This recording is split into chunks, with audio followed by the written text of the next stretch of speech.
Hello നമസ്കാരം, എല്ലാവർക്കും നമ്മുടെ പുതിയൊരു വീഡിയോയിലേക്ക് സ്വാഗതം. അപ്പോൾ ഇപ്പം നമ്മളിപ്പോൾ ഉള്ളത് ആലോസ്കായിൽ രണ്ടാമത്തെ സ്പോട്ടിലോട്ട് പോകുന്ന വഴിക്ക്, അതായത് നമ്മൾ മുമ്പേ ഓൾഡ് മാൻ ഓഫ് സ്റ്റോറി പോയില്ലേ, അപ്പോൾ അവിടുന്ന് നമ്മളുടെ രണ്ടാമത്തെ സ്പോട്ടിലോട്ട് വെറും ഒരു 11 മിനിറ്റ് ഡ്രൈവേ ഉണ്ടായുള്ളൂ.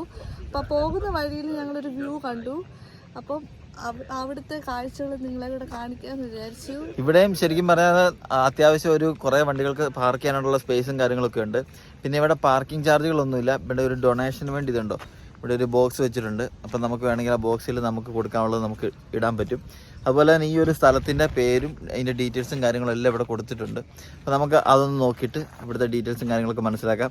അതുപോലെ തന്നെ അടിപൊളിയായിട്ടുള്ള കുറേ വ്യൂ പോയിന്റുകൾ ഇവിടെയുണ്ട്. നമുക്ക് അതിലേ ഒന്ന് പോയിട്ട് വ്യൂ പോയിന്റുകളും കാണാം. പിന്നെ ഇവിടെ മൊത്തത്തിലുള്ള വ്യൂസ് നമുക്കൊന്ന് കണ്ടു നോക്കാം.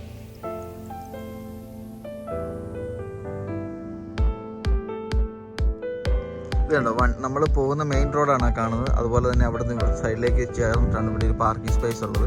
അപ്പോൾ നമ്മൾ വണ്ടി അവിടെ പാർക്ക് ചെയ്തു. അതിനുശേഷം നമ്മളിങ്ങനെ നടന്നു വരികയാണ്. ശരിക്കും പറഞ്ഞാൽ നമുക്കിതിൽ നല്ല രീതിയിൽ ഒരു 11 കിലോമീറ്ററോളം നടക്കാനായിട്ടുണ്ടെന്നാണ് ഇവിടെ കാണിക്കുന്നത്. അപ്പോൾ നമുക്ക് അത്രയും കിലോമീറ്ററുകൾ നമ്മൾ പോകുന്നില്ല. നമ്മളിവിടെ നിന്നുകൊണ്ട് മാക്സിമം വ്യൂസ് നിങ്ങളെ കാണിച്ചു തരാം. അതുപോലെ തന്നെ ഇവിടുത്തെ കണ്ടോ, ഇവിടെ ഈ ഒരു മൊത്തം ലൊക്കേഷൻ കാണാൻ വേണ്ടിയുള്ള ഒരു വ്യൂ പോയിന്റ് ഇവിടെ കൊടുത്തിട്ടുണ്ട്. നമുക്ക് അതിലേക്കൊന്ന് പോയാലോ.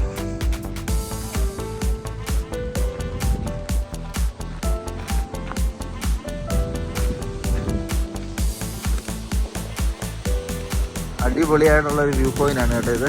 അപ്പോൾ ഇവിടെ നിന്നുകൊണ്ട് നമുക്ക് ഉള്ള കാഴ്ചകൾ നിങ്ങളെ കാണിച്ചു തരാം. ഇത് കണ്ടോ, ഒരു അടിപൊളി വാട്ടർഫോൾസ് നമുക്കിവിടെ കാണാൻ പറ്റും കേട്ടോ. ഇതുണ്ടോ,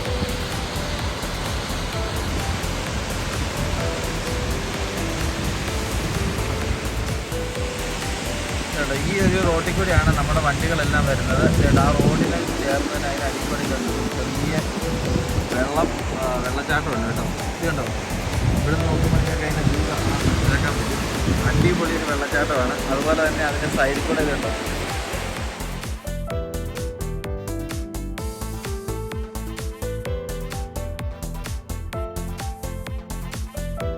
അപ്പോൾ ഈ ഒരു വാട്ടർഫോൾസ് നേരെ പോകുന്നത് കണ്ടോ, ഈ കാണുന്ന കടലിലേക്കാണ് പോകുന്നത് കേട്ടോ. അപ്പോൾ ഈ ഒരു മനോഹരമായ വ്യൂ ആണ് നമുക്ക് ഇവിടെ നിന്നാൽ കാണാനായിട്ട് പറ്റുന്നത്. അതുപോലെ തന്നെ നമ്മൾ നേരെ നോക്കുമ്പോൾ കാണാൻ പറ്റുന്നുണ്ടോ, കടലിൻ്റെ സൈഡിലൂടെയുള്ള ആ ഒരു നടപ്പാതയാണ് ശരിക്കും കാണാൻ പറ്റുന്നത്. ഇത് കണ്ടോ, അതിൽ നമുക്ക് എത്ര ദൂരം വേണമെങ്കിലും നടക്കാൻ പറ്റും. ഏകദേശം ഒരു 11 കിലോമീറ്ററോളം ഉണ്ടെന്നാണ് ഇവിടെ എഴുതി വെച്ചിരിക്കുന്നത്. അപ്പോൾ നമുക്ക് അത്രയും ദൂരം പോകാൻ പറ്റുന്നില്ല. നമ്മളപ്പോൾ ഇവിടെ നിന്നുകൊണ്ടുള്ള ഈ ഒരു ചെറിയ വീഡിയോ നിങ്ങളെ ഒന്ന് കാണിച്ചു തരാമെന്ന് വിചാരിച്ചു. അപ്പോൾ ഇത്രയൊക്കെയാണ് ഇവിടുത്തെ ഒരു കാഴ്ചകൾ എന്ന് പറയുന്നത്. അതുപോലെ തന്നെ ഇവിടെ നടക്കാൻ പറ്റുന്നവർക്കാണെങ്കിൽ നടന്ന് കാണാനായിട്ട് പറ്റിയ ഒരു വ്യൂ പോയിന്റുകളാണ് അങ്ങോട്ടുള്ളത്. അപ്പോൾ നമുക്ക് സമയത്തിന് കുറവുള്ളത് കൊണ്ട് നമ്മൾ നേരെ അടുത്ത വ്യൂ പോയിന്റിലോട്ട് പോവാണ്. നമ്മുടെ അടുത്ത ഡെസ്റ്റിനേഷൻ എന്ന് പറയുന്നത് മെൽറ്റ് ഫോൾസ് എന്ന് പറയുന്ന ഒരു വാട്ടർഫോൾസ് ആണ് കേട്ടോ. അപ്പോൾ അങ്ങോട്ട് നമ്മൾ പോവാണ്. ഇനി അവിടെ ചെന്നിട്ടുള്ള കാഴ്ചകൾ നമുക്ക് കാണാം.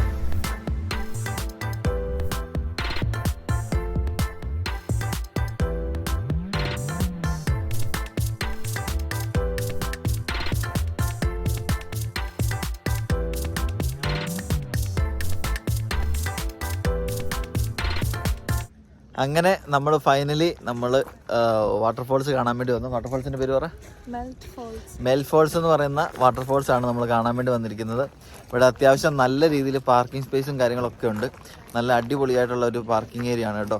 ഇവിടെ ആണെങ്കിൽ മിനി ബസ്സുകൾ അതുപോലെയുള്ള എല്ലാ വണ്ടികളും പാർക്ക് ചെയ്യാനുള്ള സ്പേസ് ഉണ്ട്. ഇവിടെ ആളുകളും അത്യാവശ്യം നല്ല രീതിയിൽ വന്നിട്ടുണ്ട്. അപ്പോൾ കുറേ ആളുകൾ ആ ഒരു വ്യൂ പോയിന്റിൽ നിന്നിട്ട് ഫോട്ടോ എടുക്കുകയും കാര്യങ്ങളൊക്കെ ചെയ്തുകൊണ്ടിരിക്കുകയാണ്. അപ്പോൾ നമ്മളിത് കണ്ടോ, വിശാലമായ ഒരു കടൽ നമ്മുടെ ബാക്ക്ഗ്രൗണ്ടിൽ കാണാൻ പറ്റും കേട്ടോ. നോക്കിക്കേ, ഈ ഒരു കടലിൻ്റെ ബീച്ച് സൈഡാണ് നമുക്ക് ഇന്നത്തെ വീഡിയോ എടുക്കാനായിട്ടുള്ളത്. അപ്പോൾ അതുപോലെ തന്നെ നമ്മൾ പറയുന്ന ആ ഒരു വാട്ടർഫോൾസ് ഈ ഒരു കടലിലേക്കാണ് വരുന്നത്. അപ്പോൾ അതിൻ്റെ കാഴ്ചകളെല്ലാം നിങ്ങളെ കാണിച്ചു തരാം. അപ്പം അടുത്തേക്ക് പോയിട്ട് നമുക്ക് ആ വ്യൂ ജസ്റ്റ് മൊബൈലിലൊന്ന് കാണാം. അതിനുശേഷം നമുക്ക് ഡ്രോൺ ഒന്ന് പറത്തി നോക്കാം കേട്ടോ.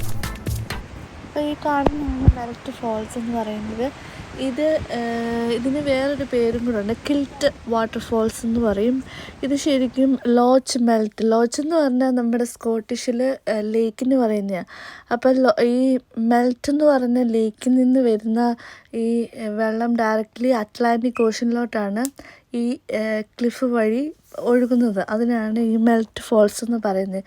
അപ്പോൾ അതുപോലെ തന്നെ ഈ കാണുന്ന ഈ ക്ലിഫിന് പറയുന്ന പേരാണ് കിൽറ്റ് റോക്ക്.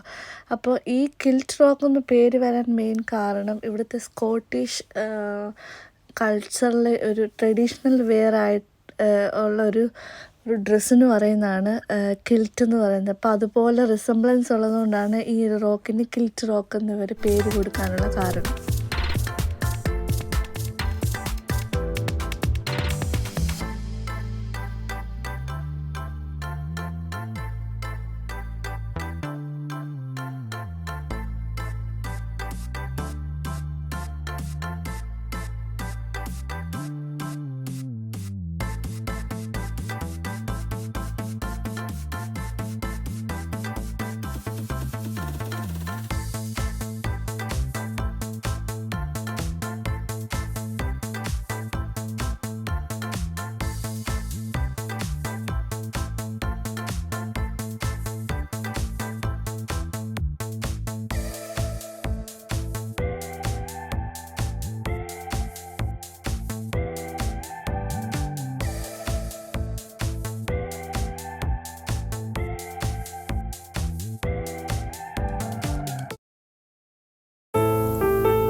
കാഴ്ചകളൊക്കെ നിങ്ങളെ കാണിച്ചെന്ന് വിശ്വസിക്കുന്നു. അപ്പോൾ നിങ്ങൾക്ക് വീഡിയോ ഇഷ്ടമാകുകയാണെങ്കിൽ നമ്മുടെ ചാനൽ ഫോളോ ചെയ്യാനും നമ്മുടെ ഇൻസ്റ്റാഗ്രാം പേജ് ഫോളോ ചെയ്യാനും മറക്കാതിരിക്കുക. അതുപോലെ തന്നെ നിങ്ങളുടെ കൂട്ടുകാരിലേക്ക് നമ്മുടെ വീഡിയോ ഒന്ന് ഷെയർ ചെയ്ത് എത്തിക്കുക. നമ്മളിന്ന് മാക്സിമം സപ്പോർട്ട് ചെയ്യുക. അപ്പോൾ അടുത്ത വീഡിയോയുമായി വീണ്ടും കാണാം. അതിലേക്ക് ബൈ ബൈ.